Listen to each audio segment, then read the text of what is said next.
So here we are in the Twin Cities, and once again, we are experiencing a tale of two cities. One group desperate for justice, and another group seeing the reaction by the first group as the problem. Tonight, the FBI is asking for any more video that could be out there beyond the pictures of the Floyd arrest that you've seen here. Now, of course, they should have the body cam video, right? That should be the best evidence of what happened, right? Right here, mounted from the perspective of the officer, supposed to be turned on as soon as there is any type of confrontation. Do they have that? We're told it exists. We have not seen it. This arrest happened 5 blocks from Angela Conley's home. She is the Hennepin County Commissioner for that area.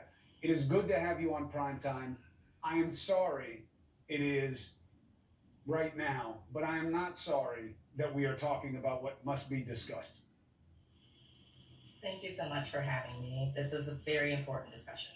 Now, help me understand how somebody who means, I got to look at all the evidence, and then I'm going to put together my case, can misstate that by saying, you know, there is evidence that shows that there was not a crime committed.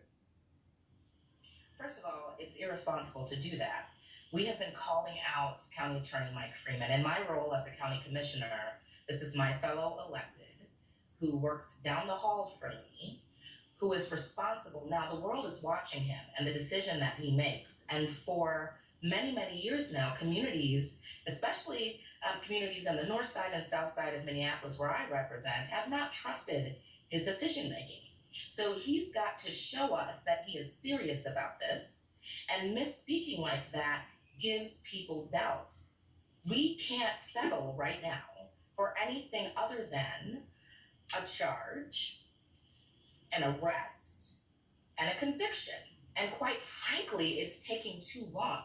We have a video showing the murder of George Floyd, which to me is probable cause in and of itself. A couple of questions, Commissioner. I want to kind of get an understanding of the head and heart that's at play in your community.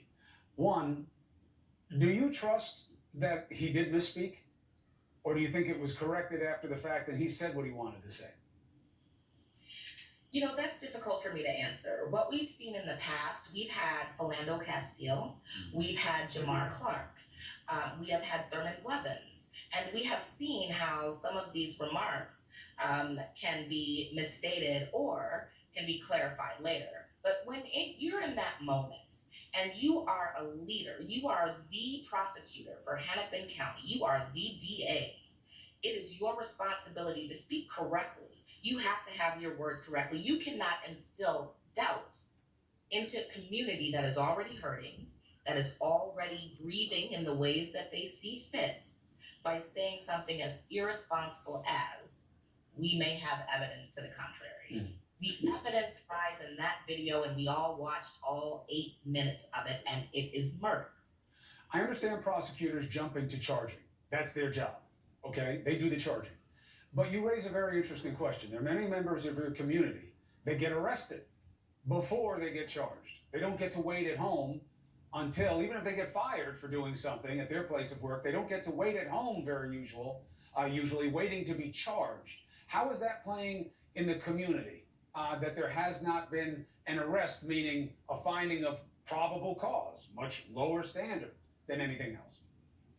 This really speaks to the history of over-policing, over-incarceration, racial discrimination, and anti-Blackness that comes within the police response to historically Black communities, communities who are living in poverty. These are Black and brown communities, where officers come in and immediately we are profiled, we are harassed, and probable cause is instant. Probable cause is instant, and all the facts aren't always there.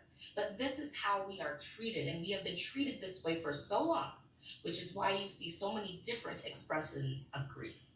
So what we saw with George Floyd was what we saw in the cases of Eric Garner, in the cases of the multitude of Black men and women who have been killed at the hands of police for unarmed, for doing the least, and we're killed for that.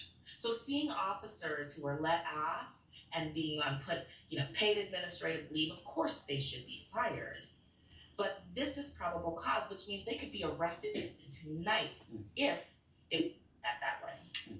And the officers have been fired, but the question is, why hasn't the criminal justice step being taken yet? We're waiting for answers on that. I get prosecutors talking about charging. That's what they do.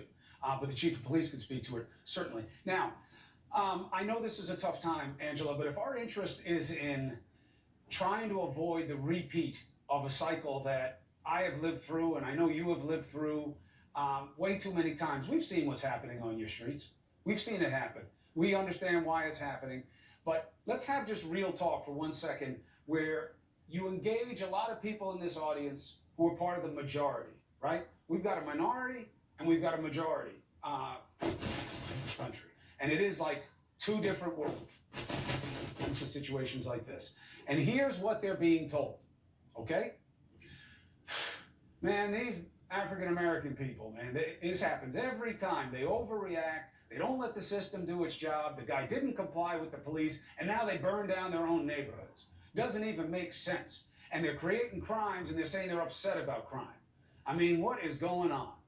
That is a perspective that I deal with all the time. When I'm on the ground, this is very unusual for me to be sitting here in this closet that is a studio now and not be in Minneapolis. Obviously, it's because of COVID.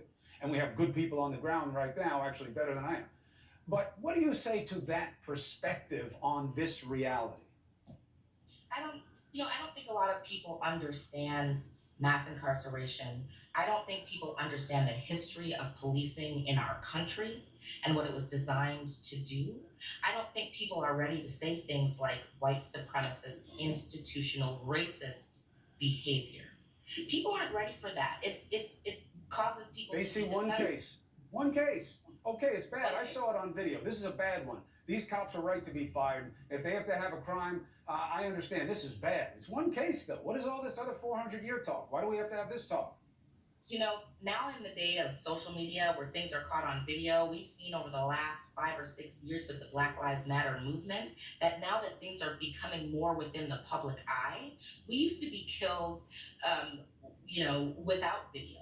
And we would have to rely on statements from the police department and, the BCA, who typically investigate, internally. So we never had this sort of social media cry out, these immediate videos that show us in our face what's really happening. So it's not so much always, the past 400 years. We know what police were designed to do initially. And I want to say something else. Please. People have different ways of grieving. They're tearing up their own neighborhoods. They're doing that. There's a psychology to grieving. It's a grief process. People have a fight or flight response when we feel as though we're under attack. And the Black community has felt as though we are under attack for many, many years now. We do not have a lot of trust in our justice system. We do not have a lot of trust in our police department. So right now we need city leadership, we need the state leadership, we need leadership like mine, who represents a very large and diverse district in South Minneapolis. Like you said, it happened 5 blocks from my door, to be on the ground, to be hearing from community and hearing what they want. And what I have heard after being on the ground for 3 days is that community does not have the trust that our justice system and our police departments should be earning from them. Commissioner, literally as you're sitting here, your window is filling up with smoke from what's happening